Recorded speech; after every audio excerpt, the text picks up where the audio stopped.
Assalamualaikum warahmatullahi wabarakatuh. Salam sejahtera. Sekecil apapun buatlah prestasi, karena itulah orang-orang besar mengubah dunia. Afesiados dan para profesional, saya Aferosa Ajalil. Selamat datang di podcast wawancara khusus para profesional, Leaders to be Leaders. Program ini dipersembahkan oleh situs berita Afesia.com yang didukung oleh program studi Ilmu Komunikasi Tantri Abeng University. Kali ini kita kedatangan tamu istimewa. Tanpa berlama-lama, mari kita sambut Bapak Siddiq Kadarsyah. Terima kasih. Apa kabar Pak Siddiq? Alhamdulillah. Alhamdulillah baik.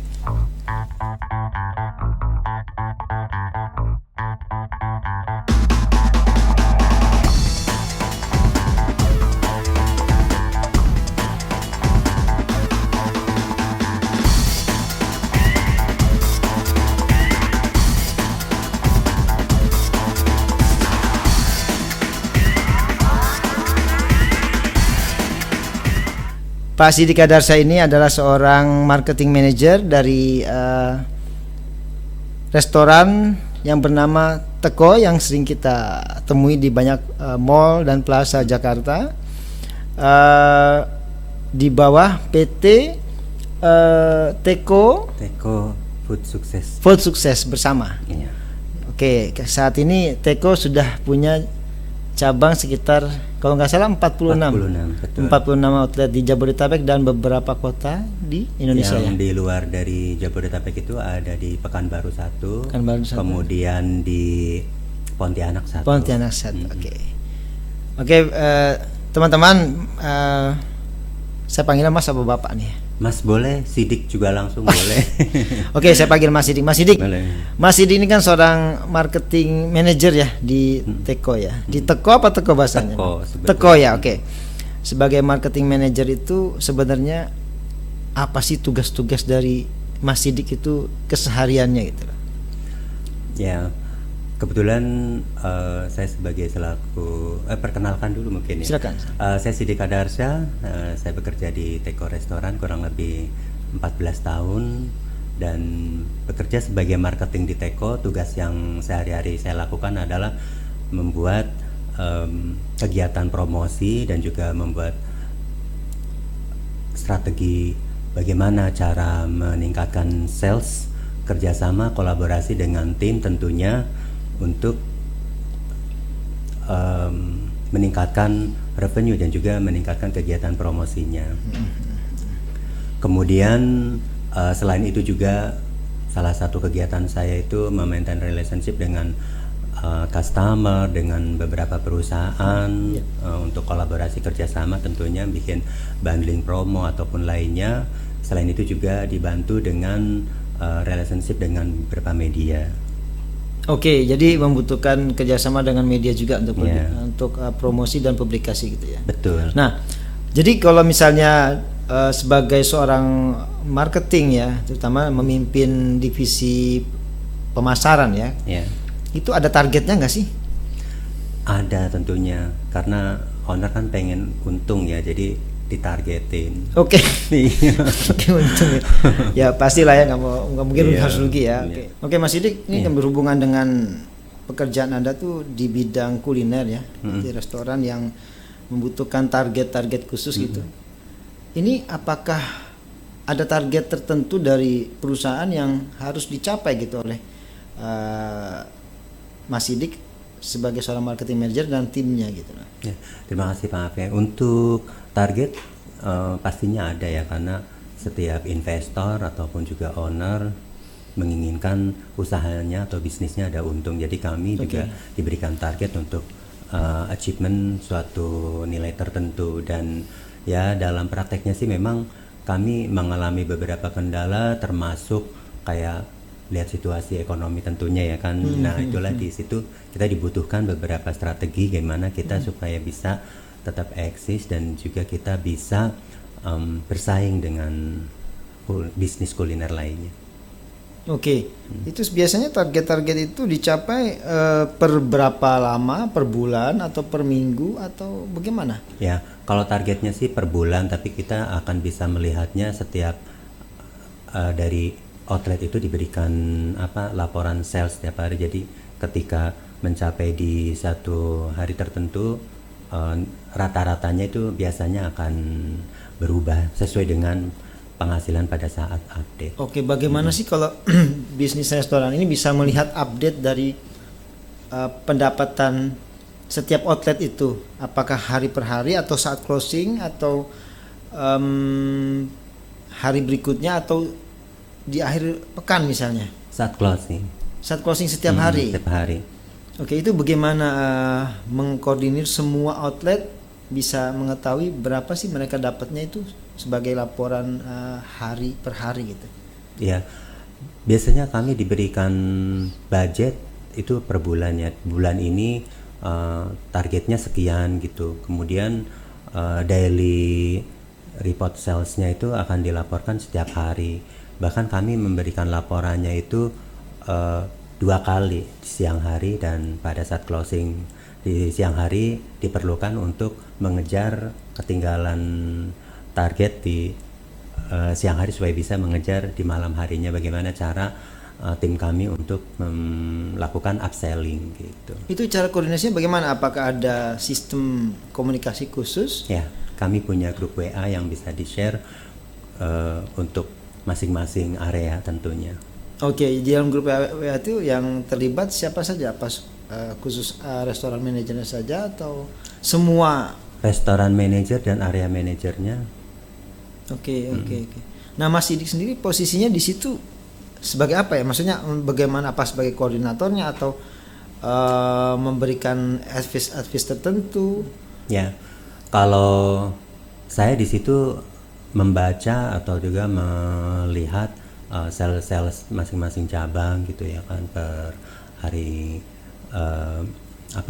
tiap harinya mereka memberikan laporan tiap hari gitu. Kemudian ketika kita membaca ada sales yang memang perlu bantuan khusus untuk memberikan kegiatan promosi, biasanya saya buatkan strategi promosi tertentu yang bisa diterapkan di cabang tersebut. Oke, jadi kalau strategi promosi itu apa bisa improve setiap saat atau harus persetujuan dari kantor pusat dulu ya Pak? Seperti ini. Kebetulan saya diberikan kebebasan untuk memberikan atau membuat strategi promosi, dan biasanya kami kolaborasi dengan GM dan juga area manager yang dimana mereka yang langsung praktek ya di dalam kesehariannya, kira-kira menu apa yang bisa ditawarkan yang sekiranya bisa menarik pelanggan, seperti itu.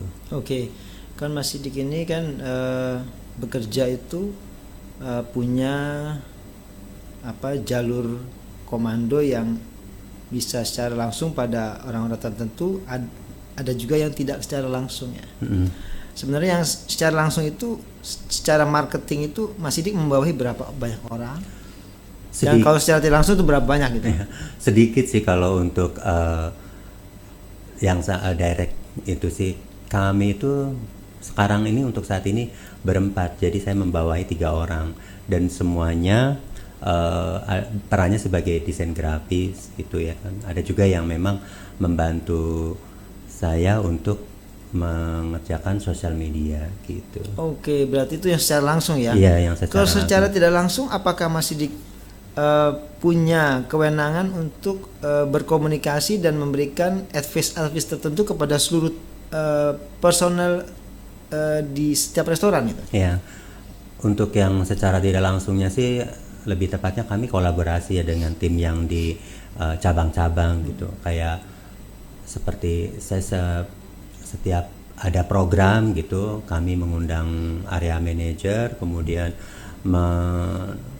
mengaplikasikannya atau juga mempresentasikannya, dari mereka bisa transfer ke timnya masing-masing apa yang menjadi program yang akan kami jalani gitu. Oke, ada tantangannya seperti apa ya kalau berkomunikasi langsung dengan orang-orang yang tidak di bawah instruksi Mas Sidik sendiri gitu loh. Ya, sebenarnya sih lebih ke bukan ke tantangannya, saya lebih jadinya koordinasi. Jadi tantangan sih paling kalau misal tiba-tiba ada program yang tiba-tiba mendadak gitu, kita kerjasama dengan klien Misalnya gitu kayak ya. apa, program seperti apa yang Ya, mendadak gitu. Yang mendadak itu kayak macam ada dari klien, "Oh, kita lagi ada mau ulang tahun." Kemudian klien itu emang sudah kolaborasi dengan kami ya. Kemudian klien itu, "Oh, kami lagi mau ada ulang tahun, kemudian di tanggal sekian." Nah itu dadakan kan gitu ya. Nah itu saya juga ditantang untuk gimana supaya informasi ini cepat sampai dan klien juga mendapatkan apa yang diinginkan dengan Teko itu sendiri gitu. Nah itu emang kadang saya gimana ya, wah ini waktunya udah mepet, sementara koordinasi gimana bahan baku. Nah itu kan harus disinergikan dengan tim dari dapur, tim dari operasional, tim area manajernya dalam manajernya juga dalam pengorderan bahan baku itu juga memang butuh effort yang lumayan kalau sifatnya dadakan. Tapi kalau memang yang sudah terprogram sih kita jalaninya dengan ya biasa saja sih, santai. Biasanya kalau dadakan gitu, penerimaan dari setiap personel di outlet tertentu itu bagaimana sih? Mereka apa sudah biasa atau agak sedikit kurang berkenan atau bagaimana di bisnis ini? Sekali-sekali aja sih, itu juga kebetulannya tidak selalu tidak selalu dadakan, cuman memang kebetulan kan tadi pertanyaannya Pak Ave adalah tantangannya. Nah, tantangannya ketika dapat orderan dadakan itu memang tidak selalu ada. Tapi mereka udah pernah aja ngalamin seperti itu kan gitu. Personel sudah siap juga ya. Ya mau nggak mau harus siap, karena memang kita juga kebetulan untuk yang seperti itu biasanya memberikan benefit yang memang menguntungkan juga buat kami. Jadi ya udah, kenapa enggak kita coba kita dengan yang waktu singkat ini tapi tetap bisa jalan gitu. Oke, apakah menerima sesuatu yang mendadak itu ada hubungan dengan revenue? Sebetulnya sih kalau tergantung dari orderannya. Kalau misal memang biasanya program-program yang ada hubungannya dengan revenue, biasanya kalau misal program itu ada subsidi promosi yang bisa diberikan sebagai benefit buat pelanggan kami, itu biasanya akan lebih sukses gitu. Gitu ya? Iya. Oke, biasanya kalau acara-acara yang mendadak itu seperti apa acaranya? Itu tadi seperti kayak partner bisnis kami ada acara ulang tahun, kemudian dia ingin, ya sebenarnya lebih ke mensupport beliau ya, atau si partner kami itu untuk programnya jalan. Dia ada budget untuk promosi, dan kebetulan adalah kuliner atau bisnis kuliner atau restoran yang dipilih adalah kebetulan Teko. Jadi ya udah kita coba aplikasikan gitu. Dengan waktu yang singkat ini gimana caranya saya ngebut gitu sistemnya, ini harus sudah jalan, ini harus sudah ada. Ya itu komunikasi yang bisa kami lakukan. Kalau misal bisa ketemu, ngumpul bareng ketemu, tapi kalau nggak sempat ketemu paling di share melalui WA group gitu. Kapasitasnya biasa setiap restoran itu kalau bikin acara tuh sebesar apa, Mas? Kebetulan kalau untuk Teko, untuk acara besar sih tidak begitu besar ya. Cuman memang kami dalam membuat program kayak kemarin nih, yang sempat Pak Ave juga sempat menikmati programnya itu yang kemarin Berkah Ramadan itu ya. Alhamdulillah itu salah satu program kami yang cukup sukses. Selain sukses dalam sales, juga sukses juga dalam meningkatkan followers dari Instagram atau sosial media kami gitu. Oke, ini kan berarti kan semua kesuksesan itu kan tidak lepas dari cara kita mengkoordinasi sesuatu atau memimpin sesuatu. Apa kiat-kiatnya Mas Sidik ini dalam mengkoordinasi agar sesuatu berjalan lancar, dan bagaimana memimpin sesuatu agar berjalan sesuai dengan tujuan yang diinginkan? Kalau kami sih karena kebetulan saya ya, khususnya saya pribadi sudah bekerja di Teko udah 14 tahun, jadi saya lebih prefer ke apa sih yang bisa dilakukan di Teko ini yang sekiranya bisa dilakukan di setiap cabang. Jadi masing-masing cabang juga ataupun tim operasional kami juga bisa menjalankannya dengan mudah gitu. Jadi dari jenis promosinya, bahan makanannya yang bisa ditawarkan ke customer, apakah bisa dijalankan oleh semua cabang, itu juga perlu dipikirkan gitu. Oke, suka dukanya apa sih? Gini-gini tuh pekerjaan di bisnis kuliner itu, apa pulangnya larut malam atau pekerjaannya tuh tak kenal waktu atau gimana? Kalau kerja di bisnis kuliner sih kebetulan saya memang orangnya yang tipe fleksibel dari dulu ya, jadi nggak ngerasa ngalami itu suatu duka, tapi itu setiap pekerjaan yang saya jalani itu adalah pelajaran buat saya untuk meningkatkan kebisaan atau meningkatkan pengetahuan juga.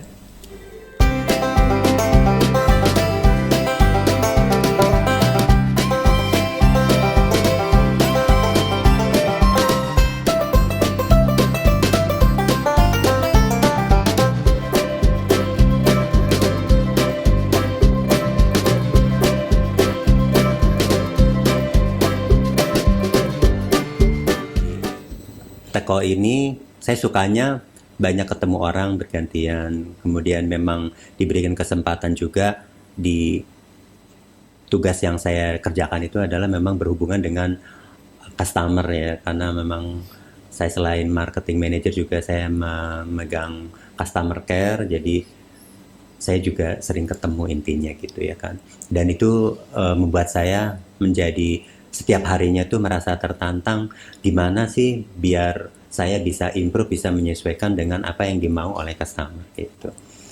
Kemudian untuk dukanya sih hampir nyaris ya nggak banyak, sedikit doang ya. Apa tuh? Dukanya itu kalau kita pas lagi ada menu yang difavoritin customer, kemudian di vendor itu stoknya itu terbatas. Nah itu yang paling ini ya, dukanya itu ya gitu, stok limit, kemudian customer tiap hari ada yang minta menu ini nggak ada gitu. Mentah memang di pasaran itu sangat jarang. Contohnya kayak dulu kita punya menu yang apa tuh namanya, best seller ya, best seller itu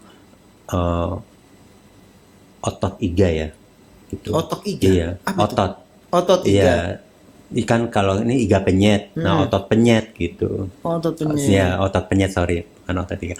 Jadi otot penyet itu salah satu menu. Otot sapi itu. Iya, salah satu menu yang memang favorit pelanggan kami, dan memang untuk dapetin itu pun juga dapatnya sedikit-sedikit masing cabang ya. Dan pada akhirnya sampai yang jarang ada, akhirnya daripada kami dikomplain dulu karena stok nggak ada, ya udah akhirnya menu itu kita sampai tidak ada. Termasuk sup sumsum itu juga dulu. Sup sumsum adalah best seller kami dan amat disayangkan juga sih itu ya, best seller, tapi memang untuk itu bahan itu agak jarang. Ditambah outlet kami kan banyak gitu ya kan, jadi cara membaginya ya. Itu berapa banyak sumsum sapi yang harus dikorbankan itu. Dan kemudian ototnya sapi, berapa banyak sapi yang harus diambil ototnya dengan segitu banyaknya ya. Nah itu salah satu dukanya itu, kalau pas lagi ada menu yang memang digemari oleh pelanggan di pasar tidak banyak gitu, terbatas. Itu dukanya. Akhirnya sampai kita mengalahkan, ya udah deh dihilangkan menu saja, itu daripada kami dikomplain terus. Tekanan batin. Iya. Ya. Jawabnya bagaimana gitu bagaimana, ya. Padahal betul. itu paling favorit. Oke.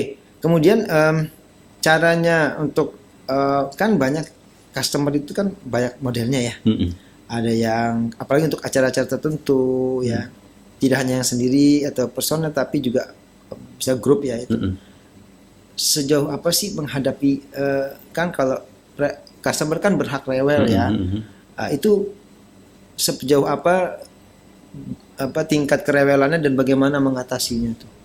Misalnya ada kasus seperti apa yang mungkin buat teman-teman yang lain yang bekerja di bidang kuliner juga mungkin butuh dapat pengalaman ini ya, karena ini menarik juga ya buat sebuah restoran sekelas Teko ini yang punya 46 cabang dan menurut saya juga harganya juga tidak mungkin di kalangan middle juga ya, dan itu bisa mengatasi komplainan atau rewelnya customer. Saya termasuk customer yang rewel juga sih. Jadi gimana, Mas? Ya, untuk customer rewel sebenarnya sih tidak rewel sih, mereka ingin diperhatikan Oke. gitu. Ya, bagaimana cara mempelajarinya ya pada kasus yang sedang dia sampaikan kepada kami. Oh, kalau misal komplainnya begini ya solusinya seperti ini. Jadi kami coba fleksibel ya gitu. Jadi setiap yang mereka tuh sebetulnya pengen didengar sama kami ketika mungkin ada kekurangan atau kekecewaan ketika berkunjung di cabang. Nah, sejauh apa sih respon kami selaku pelaku bisnis kulinernya itu terhadap customer-nya? Nah, yang sudah pernah kami lakukan adalah respon cepat, itu yang bikin mereka senang, bikin mereka happy. Istilahnya ketika mereka menyampaikan sesuatu, kita harus segera meresponnya supaya, dan itu kadang membuat surprise juga buat kami, ternyata sebahagia itu customer ketika Kita merespon keluhannya cepat. dilayani dengan cepat Ada begitu. nggak contoh case-nya gitu loh? Contoh case-nya kadang emang kita pernah ya customer order delivery misal nih, order delivery ketika order ABCD. Nah, salah satu item yang B misal ketinggalan nih, nggak ke bawah, masuk ke dalam pengantarannya itu. Nah, Kak saya udah pesen ini, kok yang datang ininya belum gitu. Itu delivery dari personil sendiri atau dari pihak lain? Kadang ada yang memang direct, ada dari melalui aplikasi ini juga ada. Kalau yang, karena kita juga memang ada dua lainnya, ada yang melalui aplikasi partner bisnis kami, ada juga yang memang direct gitu. Direct ya. Iya gitu. Dan ketika direspon, oh ya dihitung secepatnya untuk diantar untuk yang ketinggalannya. Nah, kadang kami kalau misal itu sambil ada gift ya walaupun kecil, tapi customer seneng untuk Oke, mengurangi ada kekecewaan, sesuatu, ada sesuatu yang bisa gantinya diberikan yang gitu untuk pengobat mengurangi kecewa ya. kecewanya, betul. Karena kan Oke. kami berpikirnya mereka udah menanti atau menunggu menu itu, ketika itu harus menunggu lagi gitu Dua kali ya. iya, menunggu lagi waktu untuk pengantaran gitu. Nah, ketika ada gift yang bisa diberikan, customer dapat surprise, mengucapkan, selain dapat ucapan terima kasih juga ya memberikan apa namanya rating bagus buat kami gitu. Oke. So far menikmati dia sebagai orang marketing di bisnis kuliner ini ya. Alhamdulillah sejauh ini kami nikmati. Menikmati ya. Bagaimana cara berbagi kebahagiaan di dalam internal perusahaan bersama teman-teman itu, cara Mas Sidik gimana? Ya biasanya kami tim manajemen kadang ketika achieve sesuatu ada ya gathering, ngumpul bareng, pergi kemana gitu. Atau dalam momen-momen ulang tahun yang sudah pernah kita lakukan adalah misal gathering, nginep bareng di mana, liburan. Itu semua outlet. Kalau untuk outlet masing-masing sih biasanya mereka punya acara sendiri. Oh, ya. ini khusus untuk kantor Untuk perusahaan. yang pusat ya, mereka biasanya kalau untuk cabang itu biasanya di hari jadinya mereka, mereka juga suka ada ngadain acara khusus sendiri gitu. Oke. Bersama timnya. Ya. Oke, ini ada yang menarik juga nih. Teman-teman, ini ada satu hal yang menarik dari Mas Sidik, yaitu Mas Sidik ini kalau kita lihat kan sebagai marketing manager, beliau ini ternyata pernah jadi guru madrasah. Ya, guru madrasah, terus jadi cleaning service ya, terus housekeeper. Kemudian itu cleaning service di hotel kalau nggak salah, dan housekeeper di hotel, kemudian jadi sampai asisten PR manager ya, sampai jadi PR manager di hotel juga ya. Kemudian terakhir dia itu gimana ceritanya sih? Ini agak-agak bertanya-tanya gitu saya. Iya, terus kalau diceritain semua sih mungkin seharian kita di sini. Gimana dong? Singkatnya sih ya, saya adalah seorang pemuda yang pada umumnya sama, mungkin yang Iya. mencari peruntungan di Jakarta yang saat Aslinya itu mana? tidak ada koneksi. Saya dari Cirebon. Dari Cirebon. Kalau dari awal karir sih ya memang saya dari mulai sebenarnya kalau untuk ini sih saya udah mulai belajar dagang itu dari kecil ya dari SD karena memang ibu adalah seorang pedagang gitu ya jadi memberikan ya menafkahi kami sama anak-anaknya sendiri itu dari hasil berdagang gitu. Kemudian Oh, ibunya single parent. single parent dari sejak ya bukan single parent sih kebetulan alhamdulillah sorry divorce Oh, gitu. Pada bapak saat ibu saya masih pisah kecil ya dan pisah. ibu berjuang untuk Untuk membesarkan Mas Sidik dan ya, dan adik-adik. adik. Masya Ya, Allah. kemudian adik satu kebetulan. Ada satu. Memang- Jadi berapa bersaudara? Kalau dengan bapak saya sih berdua ya, tapi memang kebetulan ibu saya Menikah sudah lagi? menikah Heeh. sebelumnya menikah sebelum dengan bapak saya Oh, sudah menikah, jadi ada saya punya kakak kakak tiri ya? tiri, betul. Gitu. Oke. Nah, untuk saya berkarir itu dari saya lulus SMP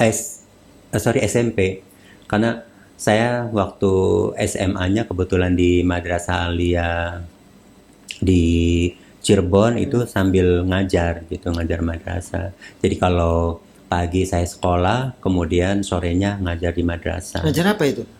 Apa saja karena kalau zaman dulu itu satu guru yang ngajar semua mata pelajaran kayak bahasa Arab kan karena memang saya ngajarnya kelas 1 2 jadi ya memang masih belajar apa tuh namanya ikro ya kayak abjad gitu hijaiyah kayak gitu model yang huruf sambung kemudian tes termasuk matematika bahasa Indonesia akidah Allah jadi di ngajar semua gitu ya? Madrasah gitu. soalnya ya? Iya jadi Untuk kelas 1 dan kelas 2 Kelas waktu 1 itu. dan Itu kelas usia 2 berapa waktu waktu itu ya? lulus SMP berarti Sambil 16 sekolah. ya. Oh, karena waktu itu sudah ngerti belajar agama jadi tinggal ngajarin lagi ya. Ya pada saat itu memang saya juga kayak surprise gitu ya tiba-tiba kepala sekolah Dik kamu bantu bapak ngajar ya gitu. Pada waktu itu siswa SMA Iya, juga Bapak. madrasah. Apa namanya ngajar ya kata dia. Terus aduh kok saya baru lulus SMP ngajar Ngajarnya di SD mungkin ya? bisa ya. Apa bisa Pak? Udah bisa kamu mas saya percaya kamu bisa kata dia gitu. Kok bapak bisa yakin bisa gitu dengan saya? Udah gampang kok ininya ntar kalau misalnya emang mau ada kesulitan apa namanya saya bantu gitu. Tapi setelah ya udah saya coba ya Pak gitu. Kalau misal saya memang tidak memenuhi kriteria yang Bapak inginkan, nggak apa-apa sih saya kalau misal selesai gitu. Dia bilang lumayan loh buat bayar biaya sekolah kamu gitu, biar kamu Pada biaya masa sendiri itu pada ya. saat itu gitu ya kan. Terus Itu tahun akhirnya, berapa itu, Mas? tahun 91 ya kurang lebih ya tahun 91. Akhirnya saya coba terima dan alhamdulillah sih pada saat saya ngajar di situ ada ya suatu yang positif siswanya banyak muridnya banyak gitu. Alhamdulillah sampai penuh bahkan sampai kadang ada yang sampai nggak kebagian kursi gitu ininya. Karena memang kelas 1 dan 2 itu digabung gitu pada saat itu karena kan kalau sekolah madrasah kan tidak sebanyak peminatnya sebanyak SD ya. Jadi kadang jadi satu kelas itu digabung 1 dan 2 gitu. Nah itu alhamdulillah sampai respon anak itu seneng kalau diajar sama saya bahkan sampai mereka sebelum saya datang aja udah jemput ke rumah gitu. Oh gitu. Nyusul, iya. Karena di Itu kampung ya. pengalaman. Iya dari kampung. Di kampung sangat kekeluargaannya kuat sekali ya, jadi akrab ya. Iya. Nah terus selesai saya SMA saya coba masih tetap di itu yang ngajar 1 tahun. Dan saya pikir-pikir saya pengen coba ya mungkin samalah pada umumnya pemuda kampung yang pengen berkembang gitu ya pada saat itu kalau ini saya coba merantau ke Jakarta. Itu lulus SMA. Iya. lulus SMA 1 tahun. Setelah lulus SMA. 1 tahun, iya. Jadi waktu lulus SMA 1 tahun ngapain dulu tuh? Masih Ya, ngajar. masih ngajar. Oh, masih ngajar. Masih ngajar. Jadi saya tuh pengen coba peruntungan di ibu iya, kota. iya. Gitu. Jadi memang kebetulan ada saudara di Depok gitu ya, kakak oke. saya dari ini ada kakak, saya coba ikut ke sana, dibantu kakak cari-cari referensi, akhirnya dapet tuh di Sempana Jaya Agung dulu ya. Sebuah percetakan aluminium. Saya Oh, kerja di pernah situ. jadi operator Iya, juga. operator percetakan aluminium. Saya 4 bulan di sana. Berjalannya singkat cerita, berjalan waktu, saya pada saat itu eh, kondisi gaji saat itu antara pulang pergi terus untuk makan dan perawatan kesehatan saya supaya tetap bisa fit, bisa kerja itu eh, sedikit gitu ya sisanya. Terus saya pikir kalau saya begini terus kayaknya saya kapan berkembangnya, saya akan majunya. Saya coba mau ke Jakarta deh kak, saya bilang gitu. Kebetulan, nah ada tetangga saya menawarkan, tetangga kakak saya dari belakang rumah, kamu mau kerja di ini nggak sanatorium gitu. Sanatorium. Sanatorium. Iya, pada saat itu ngomongnya sanatorium, saya ngikutin Rumah sakit jiwa. ejaannya, bukan yang buat itu ya, batuk-batuk itu ya. Oh, Yang oke, untuk sanatorium. sanatorium itu lebih ke penyakit TBC kalau nggak salah itu ya. Nah, sanatorium, aduh, kalau sanatorium saya mau lebih sehat, karena sanatorium bergaulnya dengan orang-orang yang pintar, saya dari TBC. Tapi coba dulu aja deh, masa sih sampai ini kita coba dulu. Nanti ini kamu ikut mobil ini sampai sana ini, nanti turun sana, nanti kalau udah turun sana udah pasti deh tuh turun di situ, nanti akan sanatorium. Nah kamu turun gitu. Begitu sanatorium gitu. Akhirnya pas saya coba masuk ke sana sanatorium, yang saya lihat adalah Plaza Atrium gitu. Yang di apa ini kali ya gitu ya. Tapi saya yaudahlah, saya coba nekat lah. Nggak ada sanatorium di sini, saya lihat sekitar-sekitar gitu ya. Yang ada cuma Plaza Atrium. Saya coba datang itu Plaza Atrium, kebetulan orang yang saya cari itu ada di situ. Akhirnya Di Plaza Atrium iya di itu. Plaza Atrium. Oh ternyata Plaza Atrium. Saya Bukan namanya sanatorium. iya, saya lihat ya Allah ini mall megah banget, namanya juga Oh, orang jadi ini kampung. ada miskomunikasi ya. Iya, ada Karena salah ngomong bilang tempat TBC, Iya. sanatorium. Iya, Ternyata Plaza Atrium. Plaza Atrium. Oh, astagfirullah. Pas saya ketemu di situ dan orangnya bener ada gitu, ya udah berarti bener inilah gitu, Plaza Atrium bukan sanatorium. Lucu juga cerita ini ya. Iya. Akhirnya ketemu, saya kelilingnya sih di toko Agung, di counter-counter itu ya ditawarin kamu bakalan kalau ini kerjanya di sini-sini toko-toko ini. Tapi pas begitu besok interview, lo kok diterimanya di cleaning service gitu. Oh, Akhirnya ya udah saya terima aja lah, nggak apa-apa. Cleaning service juga toh bersih, saya bilang gitu, ini mah dalam AC lebih baik dari yang sebelumnya lah ya untuk dalam kondisi lingkungan gitu. Saya juga eh, ya enjoy gitu. Pada saat itu saya juga sampai bikin surat tuh ke Mimi. Mimi itu adalah panggilan ibu. Oh, ke Iya, ibu. iya tuh Mimi ngabarin bahwa ini saya udah bekerja di ini kondisi ininya mallnya juga bagus, mewah, ini salah satu mall mewah di Jakarta dan terkenal, saya bilang gitu pada saat itu. Responnya senang, ya udahlah betah-betahlah di situ kata dia gitu. Akhirnya saya singkat cerita sampai kurang lebih 2 tahun gitu ya. 2 tahun itu ada proses saya ditransfer ke panti pijat saat itu. Oh, masih di lingkungan yang sama. Masih di Plaza Atrium, tapi saya ditransfer ke Ruko Atrium. Jadi dulu ada Ruko Atrium, namanya panti pijatnya itu Bugar Sehat Shiatsu. Itu adalah pijat terapi Jepang dan juga tradisional, dan saya ditugaskan di situ sebagai cleaning service sekaligus office boy, karena saya memang dijanjikannya nantinya kedepannya kamu bakal jadi office boy. Menurut saya wah ini suatu peluang bagi saya. Lalu saya sebetulnya di situ pada saat di atrium terus terang dapat posisi yang memang tempat basah ya Pak Afe. Tempat basahnya gimana? Pada saat itu saya dapat tips karena jaga toilet gitu, toilet attendant dari pelanggan atau pengunjung mall yang ke toilet itu. Alhamdulillah banyak customer yang memberikan tips lebih untuk itu sebagian hak saya gitu ya. Jadi kan kalau toilet attendant itu ada tiketnya yang bisa jadi ketika pengunjung itu memberikan bayar, kita tukar dengan karcis. Kalau misal bayarnya lebih, ya itu bisa digunakan untuk Kelebihan. saya lebihan dan bisa di share sama teman-teman yang selantai dengan saya pada Ya, saat jadi itu. tipsnya Dan dibagi rata. iya, dan alhamdulillah dari situ nyaris ya, namanya gaji mah nggak ke kepake tuh, dari uang tips aja saya udah cukup buat transport, buat makan, buat saya ya mungkin jajan atau bareng sama teman, beli pakaian kayak Waktu masih bagi-bagi muda dari ya. dia pada saat itu. Nah, pada saat itu saya harus ninggalin jabatan itu.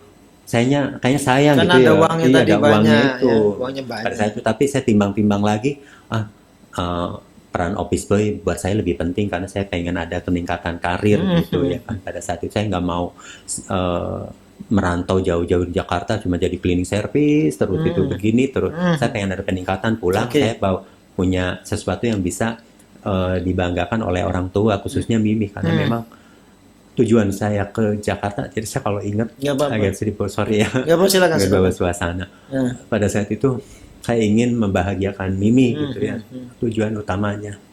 Karena selama ini Mimilah yang yang berjuang untuk ya membesarkan saya dari saya dari kecil sampai saya dewasa, sekolah SMA. Single parent lagi ya. Ya, itu Mimi yang berjuang mati-matian untuk kami gitu ya pada saat itu. Jadi saya benar-benar fokusnya bahagiakan Mimi. Jadi ketika saya ada tawaran menjadi office boy, itu suatu kebahagiaan yang tak terkira buat saya pada saat itu. Akhirnya walaupun saya di situ di panti pijat itu, kan saya mah sebagai cleaning service, kerjanya sebagai cleaning service, kadang ya nganterin surat menyurat lah, apalah kayak gitu biasa. Sambi-sambi gitu Ya, ya. nyambi, kadang terima tamu. Dan alhamdulillahnya rezeki minallah ya Pak Afe. Meskipun saya meninggalkan uang tips yang dari pada saat toilet attendant sebelumnya, di situ pun saya juga dapat lebih gitu. Karena kalau kita nganterin customer yang naik turun tangga, kebetulan memang tempatnya berlantai gitu ya, itu alhamdulillah ada tamu yang berbaik hati ngasih uang tips gitu ya. Jadi saya masih tetap dapat uang tip dari pengunjung dan alhamdulillahnya ya 11-12 lah, hampir sama. Jadi saya nggak, wah ternyata ini alhamdulillah ya, kalau tujuannya ya udahlah saya nggak apa-apa, saya lebih meningkatkan karir, uang mah nomor 2 gitu. Tapi ternyata Allah memberikan lain, saya masih tetap dapat uang lebih dari situ. Bahkan saya makan, pulang kantor itu, kantor udah naik taksi, kadang naik baja karena suka bareng sama terapis-terapisnya, suka ditraktir sama mereka. Jadi saya sih uang alhamdulillah utuh juga sama juga tuh gajinya gaji. utuh. Iya, gitu. Nah, singkat cerita, karena sering pada saat kerja di laundry, pada saat kerja di panti pijat itu kan sering ke hotel ya, interaksi. Nah, itu sejarah saya kenapa bisa kerja di hotel itu awalnya dari situ. Saya sering nganterin pakaian kotor yang ini, handuk-handuk bekas pijat ya, diantarkan ke laundrynya hotel. Oh, Dari situlah, pakai jasanya hotel iya, ya? dari jasa hotel. Dari situ pada saat itu namanya Daichi ya, hotel Jepang. Hotel gitu. Daichi. Daerah mana itu? Masih atrium juga, Masih atrium juga. masih satu komplek gitu. Kemudian saya ke situ nganterin pakaian kotor, berinteraksi lah sama teman-teman sini. Tiba-tiba teman saya berjalannya waktu ya, singkat cerita ditawarin tuh, Dik, kamu mau nggak kerja di hotel? Tapi aku nggak bisa bahasa Inggris, Bang. Gitu. Ya nggak apa-apa, coba aja. Oh iya sih, coba aja deh lah ya, toh nggak nyoba ngelamar kerja nggak bikin saya nganggur gitu. Kalau diterima ya syukur, nggak bisa ya udah. Pada sih saya nekat, nggak bisa bahasa Inggris, saya coba ngelamar. Di situ interview juga pakai bahasa Inggris pada saat itu. Terus ya udah deh, coba ngelamar. Alhamdulillah singkat cerita, nama saya terpampang tuh di itu calon tenaga kerja baru gitu. Oh, di situ gitu, ada di tuh hotel kayak itu? iya, jadi kayak mahasiswa Di hotel yang Daichi itu? Daichi itu. Jadi saya setiap hari kerja saya kalau misal habis ngelamar, setelah ngelamar itu Pak Ape lihat mading di hotel, nama saya ada nggak terpampang di situ. Dan setelah seminggu berlalu setelah interview itu, nama saya ternyata tiba-tiba, aduh itu bahagia banget ya Allah, tambah ya Allah ini Itu jadi apa tuh? jadi cleaning service tuh, Biasanya dari public di hotel, area. Iya, oke. dari public Pindah area. berarti ya ke tempat yang lebih bonafit lah Iya, misalnya. lebih bonafit maksudnya, secara pendapatan juga, secara gaji ya, kalau gaji Gajinya juga lebih baik juga ya, besar, iya, oke. karena ada hitungan apa tuh namanya UMR gitu, kalau saya udah gitu termasuk dapat makan lagi ibaratnya, lebih lebih lebih enak lah menurut saya pada saat itu. Terus akhirnya tuh sih kamu bisa bahasa Inggris dik. Ini ya nggak tahu, saya juga sebetulnya enggak, malah pada saat interview saya juga sempat nanya-nanya ini artinya apa gitu, dan itu malah jadi poin saya yang diterima pertanyaan saya yang saya nggak ngerti. Oke. Saya sempat cerita pada saat sudah terima, Pak, kenapa ya Bapak, saya pada saya ngelamar, teman-teman saya banyak yang dari lulusan pariwisata, D3, minimal D1 lah pada saat itu ya kan. Terus ada juga yang memang malah udah lulus kuliah juga gitu, ngelamar barengan saya. Kok mereka pada nggak ada, saya termasuk yang dipilih malah gitu. Yang memang notabene-nya juga bukan dari perhotelan gitu, dari MAN gitu. Terus pada saat saya di interview juga, saya banyak beberapa yang saya tanyakan ulang apa karena nggak ngerti artinya. Justru itu di poinnya saya ambil kamu gitu. Karena kamu jujur, tidak merasa gimana-gimana, nggak jaim. Kamu tidak tahu, kamu berani bertanya gitu. Itu yang membuat saya tertarik untuk ambil kamu. Oke. Itu Gitu. orang Jadi, HRD-nya ya. iya, pada saat itu begitu. Oh gitu toh Pak, iya. Ya udah, oh makasih banyak Pak atas kepercayaannya dari situ. Singkat cerita, saya di situ. Tapi karir saya di situ pertama itu tidak berlangsung lama Pak Afe, karena tidak lama setelah saya bekerja di situ, kurang lebih 5 atau 6 bulan ya. Menjadi cleaning service itu ya. Ada peristiwa Krismon saat itu. Oh, 98. Iya, 97. 97, 98. Iya, 97. 98 Karena saya dulu. kerja kan dari kampung itu 95 ya, 95 sampai 97, 96 sampai 97. 97 itu saya ngelamar di Daiichi, kemudian baru berjalan Berapa bulan? setengah tahun, Krismon. pada saat itu saya termasuk karyawan daily worker yang memang dipertahankan oleh perusahaan untuk tidak dikeluarkan pada saat itu. Tapi karena memang semakin hari semakin ekonomi semakin Berat, memburuk ya? pada saat itu, sampai pada di titik kita nggak bisa menggaji daily worker. Jadi yang kontrak-kontrak pun habis kontrak udah diselesaikan pada saat itu. Kemudian akhirnya saya termasuk yang jadi ya korban Krismon itu. Jadi di Krismon rumah saat itu ya, oke. gitu ya. Artinya saya pada saat kondisi itu kan rawan ya. Jadi Mimi itu selalu mempertanyakan mempertanyakan gimana kamu di sana ini. Kalau misal ini pulang aja, sering minta pulang. Ya udah akhirnya saya pulang ya. Pulang dulu gitu. Pulang dulu tahun 97, baru sampai rumah ya sore-sorean gitu ya. Kemudian Mbak Daisa itu kebetulan ada undangan ngaji pada saat itu di rumah sana, di kampung. Di rumah ya, di kampung. Baru pulang udah langsung ada undangan ngaji. Ketemu lagi sama guru apa, kepala sekolah Madrasah Ibtidaiyah itu lagi. Oh kan ada orang baru gitu. Iya Pak, sama lah sama yang lain kena korban Krismon gitu. Oh sahabat itu yang tadinya saya kalau pulang teman-teman jarang ya ada di tempat, semua penuh gitu ya, ngumpul semua pada ini korban PHK semua. Iya, korban PHK semua. Kemudian tapi alhamdulillahnya rezeki minallah itu ya.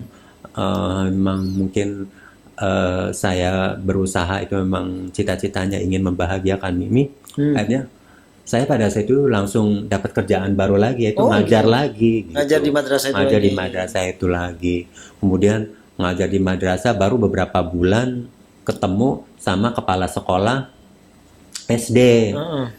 Kepala sekolah SD ya biasa ngobrol-ngobrol, small talking gitu. Akhirnya nawarin saya, ujung-ujungnya nawarin saya, Dik bantu Bapak nih ngajar SD kelas 3-4 gitu. lagi Ngajar kekurangan lagi. tenaga buat ini gitu. Oke, Saya saat udah ini. ngajar Pak di madrasah bedanya. Ya udah kamu ngajarnya apa? Sore sih, ini pagi kata dia gitu. Ya udah kalau pagi sih bisa gitu kalau pagi. Jadi pagi ngajar di SD negeri, sorenya ngajar di madrasah Oh, nambah double jariah ya kayak gitu. rezekinya ya. Iya.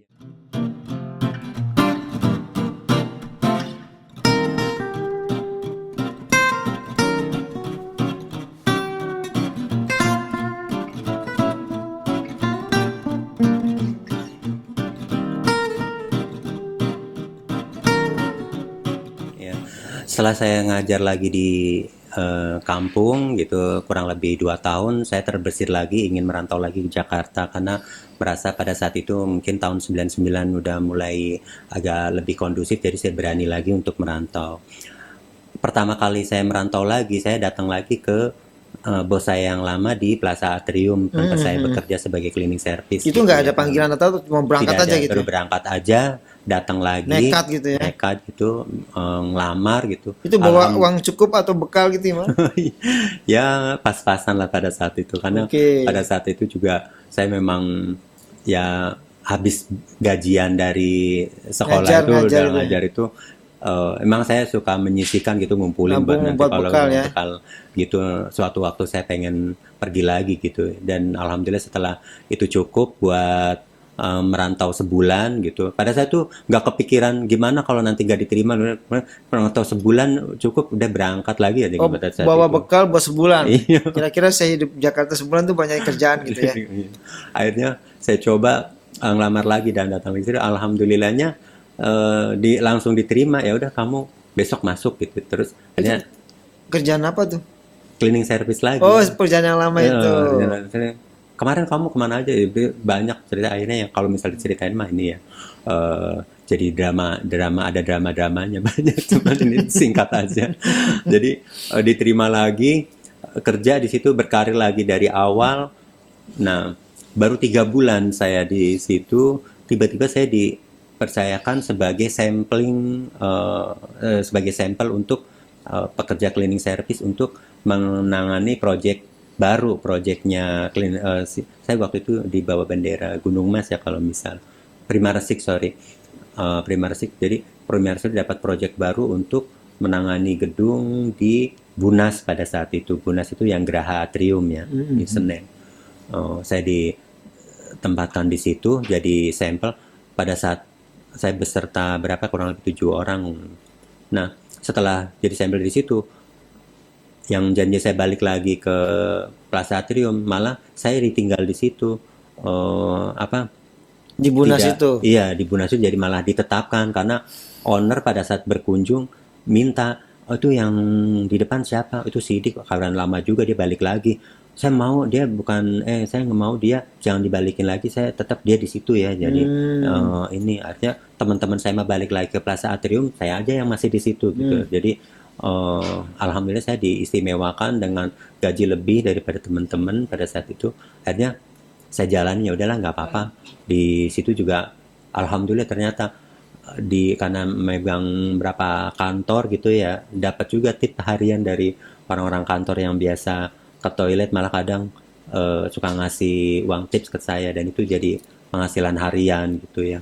Akhirnya pas karena saya ditempatkan khusus untuk lobby, itu jadi orang-orang hotel dari Plaza Atrium kan kalau mau makan siang keluar gitu kan melewati Geraha Atrium lobbynya gitu, suka ketemu saya ceritanya. Jadi ceritanya pada saat suatu hari ketemu saya, di kamu di sini? Iya. Dari kapan mau balik? Beberapa bulan lalu. Akhirnya udah kamu mau masih kerja di hotel lagi nggak gitu? Oh, dari Oh situ. iya, mau balik lagi. Dulu waktu itu namanya bukan Daichi karena udah berubah kan. Oh, udah Kan Kak Krismon udah berubah, Krismon, diambil alih ya mana ya? investor Jepangnya udah balik Pergi. kan. Tapi akhirnya pada saat itu jadi Hotel Atrium namanya. Hmm.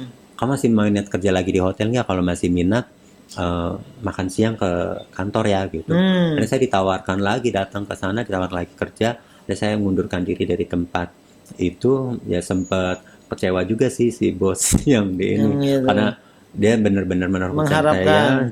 jangan keluar, tapi ya demi karena menurut dia ada suatu kebanggaan juga kalau mantan karyawannya itu ada yang ini tadi Naik lebih baik dukung aja, lagi. walaupun sebetulnya nggak, ya sebetulnya keberatan. Ada saya berkarir lagi di hotel, mulai lagi dari public area lagi. Public area lagi. Public area. Nah dari public area di situ akhirnya Berapa lama tuh? kurang lebih ya setengah tahun ya, setengah tahun. Tiba-tiba saya dipercaya sebagai karyawan kontrak, jadi tidak daily worker lagi. Pada saat itu sebagai rasa bersyukur saya ke Mimi, saya harus memberikan hadiah ke Mimi. Oh, ke ibunya. Pada saat itu ada begitu saya di tanda tangan kontrak, sorenya koperasi menawarkan ada peluang untuk pinjaman untuk rumah gitu, pembelian rumah. Iya, jadi pada situ koperasi memberikan kemudahan jalan untuk anak, kayaknya ini mungkin ini deh kayaknya yang saya mau berikan ke Mimi.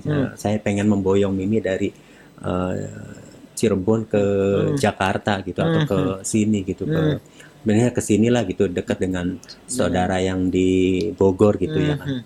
Akhirnya saya beli rumah itu dengan cara nyicil, karena saya harapannya saya udah jadi kawaran kontrak dapat ini.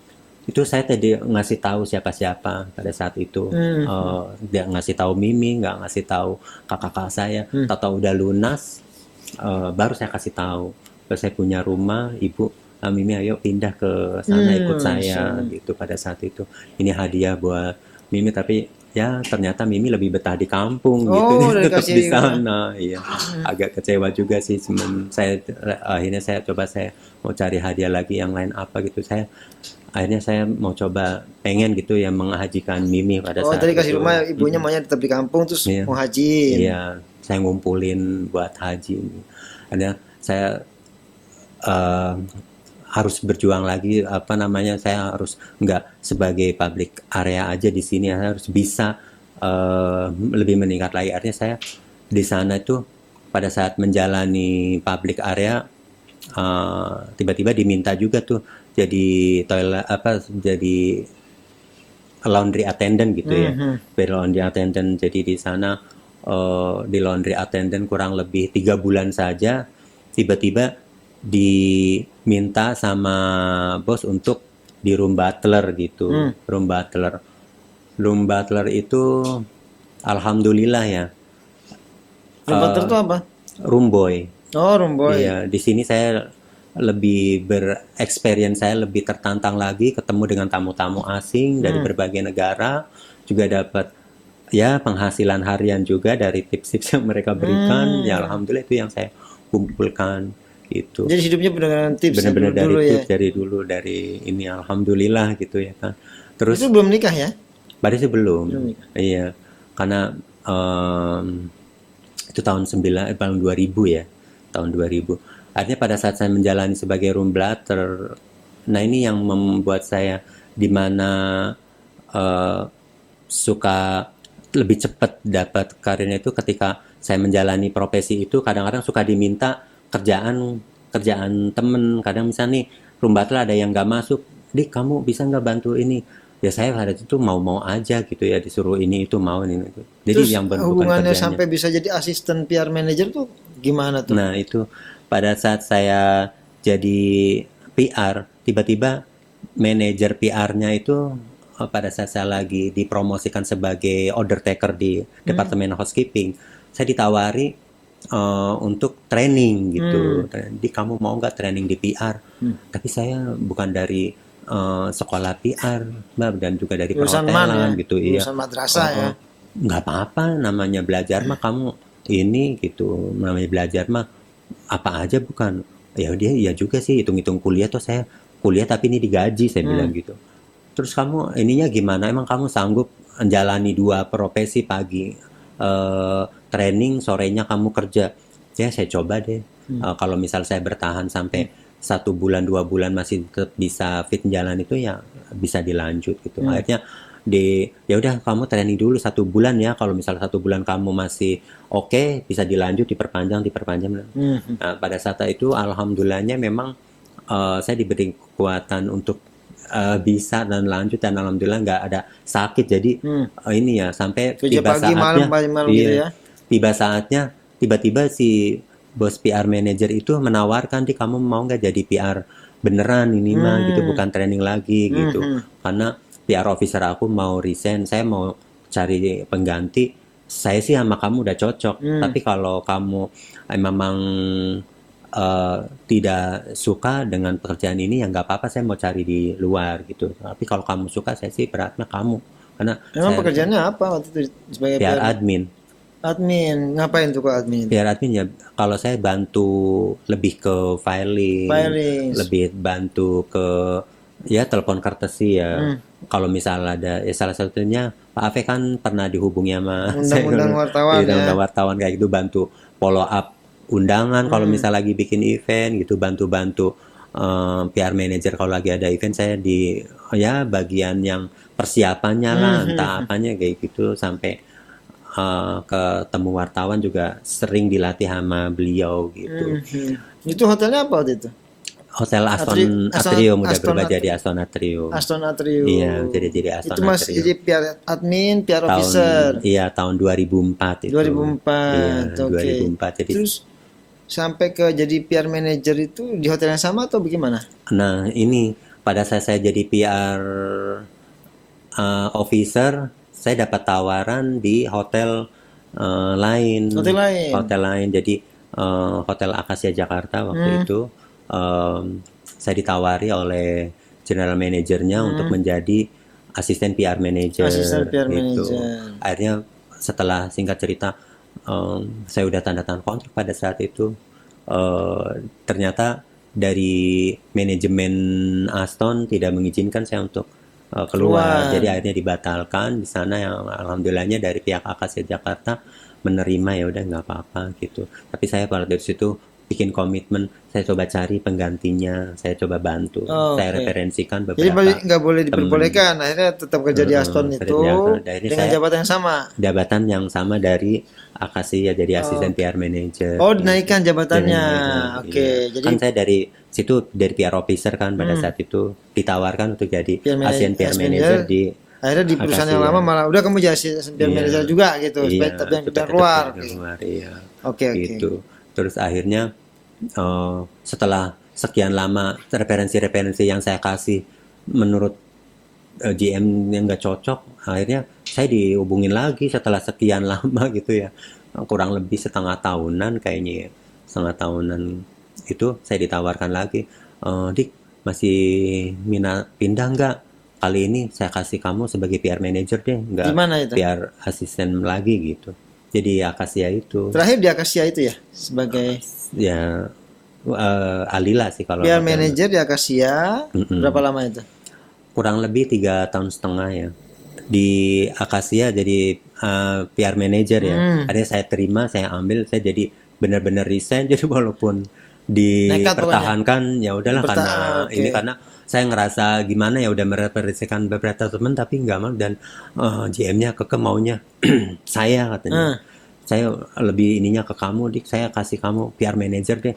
Ada saya pikir kesempatan kapan lagi saya dapat embel-embel di belakangnya manajer, kalau nggak sekarang gitu, karena dari sisi pendidikan saya kan kurang support gitu kurang support. Kapan lagi saya ini, udah nekat aja lah, toh kalau misal saya nanti gagal ya saya pasrah.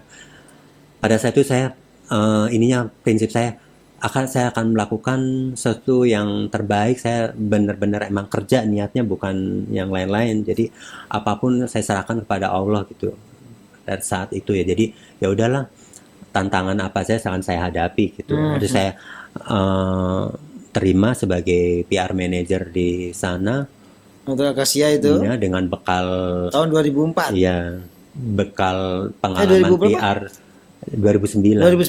Sorry. Bekal pengalaman PR-nya dari tahun 2004 sampai 2009 dari Aston. Emang saya belajar PR-nya itu sebenarnya dari Aston, dididik dari yang namanya ngetik di laptop atau komputer, itu belajarnya dari Aston. Oke, terus kemudian dari di Akasia berapa lama tuh? Yaitu 3,5 tahun kurang lebih ya, sampai 2 tahun setengah.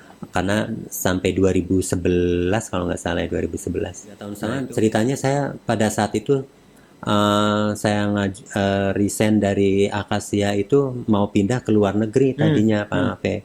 Mau pindah ke luar negeri, saya dapat diterima di Marriott Kanada pada saat itu, tapi Jadi apa itu? balik lagi sebagai housekeeping. Oh, jauh banget Iya ya, di turun iya kebutuhan kita tapi lagi turun dari derajat iya. ya.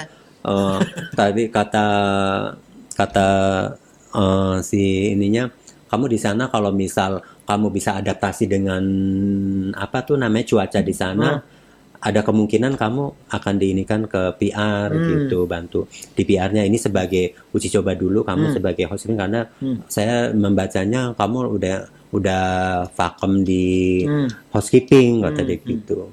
Iya, saya pikir ya udahlah nggak apa-apa, saya coba, karena waktu saat itu saya terus terang saya pengen bisa bahasa Inggrisnya lebih Jadi berangkat ke fasih Kanada ada sempat. situ.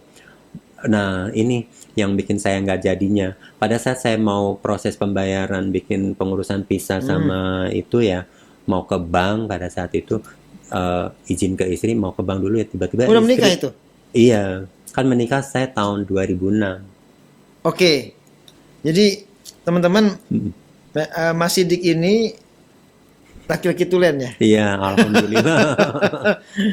Oke. Jadi ini yang kalau dari tadi kita berbicara mungkin banyak yang teman-teman yang mengira skip, bahwa iya. Mas Sidik ini agak sedikit feminin, tapi ternyata beliau ini adalah seorang laki-laki tulen yang menikah tahun berapa? Tahun 2006. 2006. Oke. Alhamdulillah udah punya anak Anak berapa? 3. 3. Yang paling besar? Paling besar sekarang lagi kuliah di semester 2 di Tazkiyah Dramaga. Semester 2. Iya. Oke, yang paling kecil? Yang paling kecilnya mondok di SMP Mafaja kelas 2. Oke. Begitu mau ngurusin pembayaran itu, tiba-tiba istri ngeluh sakit gitu, lemes gitu. Akhirnya ya udah ke dokter dulu deh yuk gitu. Akhirnya pas mau diantar ke dokter, sampai di sana diucapin selamat sama dokternya gitu. Selamat ya Bu, Pak, usia kandungannya sudah Mau punya anak lagi. Iya.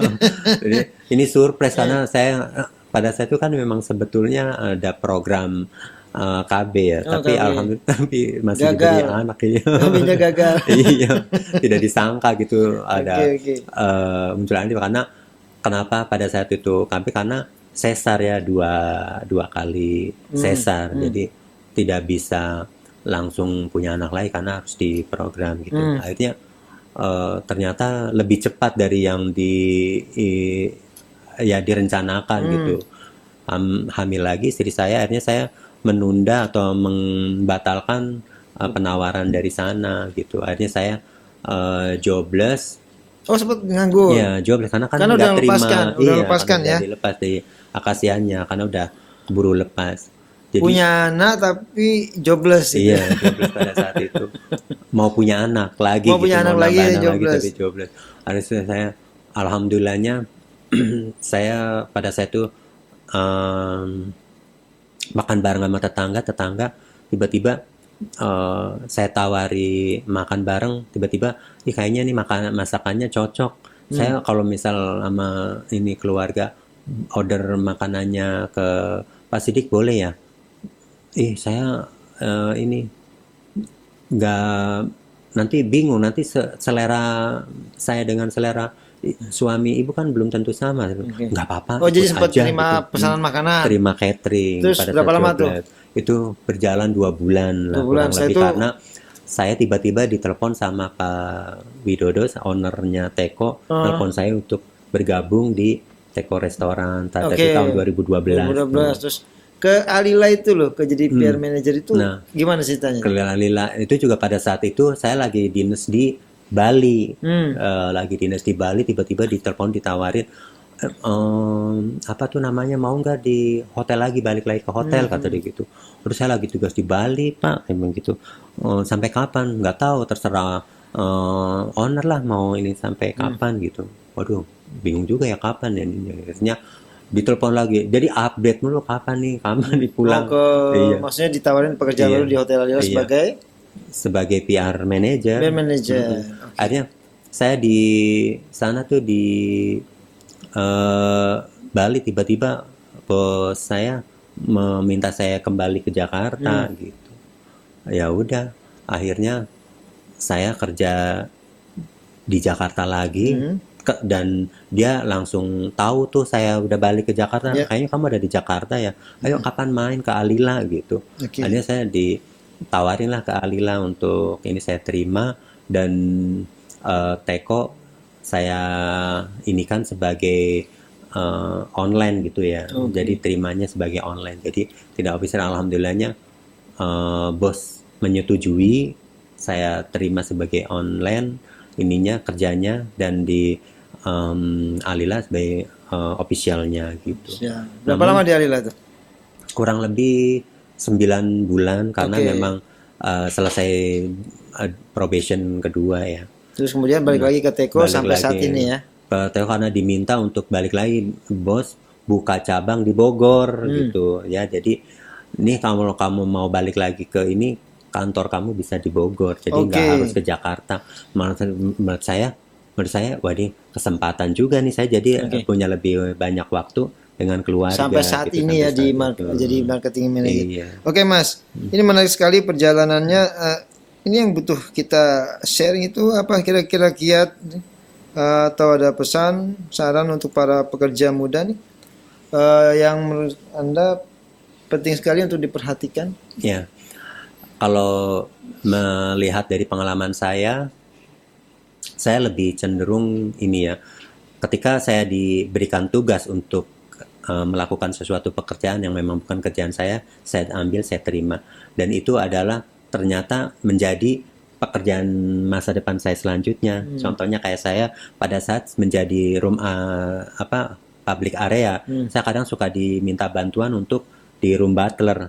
Karena saya sering dimintain seperti itu, akhirnya jadi saya jadi room butler beneran. Oke, gitu jadi ya kan. menjalankan Udah. sesuatu kadang-kadang harus dijalani dulu ya sampai Iya. kita benar-benar menjiwai, mungkin itu menjadi pekerjaan kita yang berikutnya gitu ya. Iya, ketika saya menjalani sebagai room butler, kadang-kadang saya suka diminta untuk bantuin order taker ketika di order taker itu lagi entah si petugas order takernya lagi melakukan nggak ada di ruangan, harus pergilah atau apa, saya yang suka Oke, menggantikannya. jadi intinya Mm-mm. pesannya adalah teman-teman jangan terlalu gampang menolak suatu pekerjaan atau tawaran.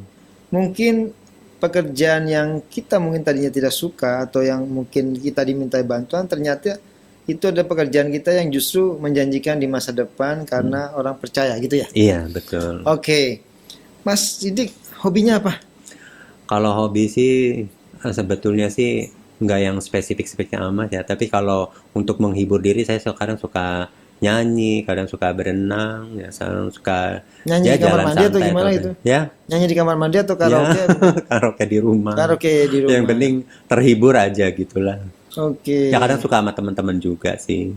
Suka kumpul dengan anak istri juga? Ya, anak istri pasti, karena terus terang sih untuk momen-momen kumpul sama anak istri itu pada saat mereka masih SD dan TK ya, Pak Ape.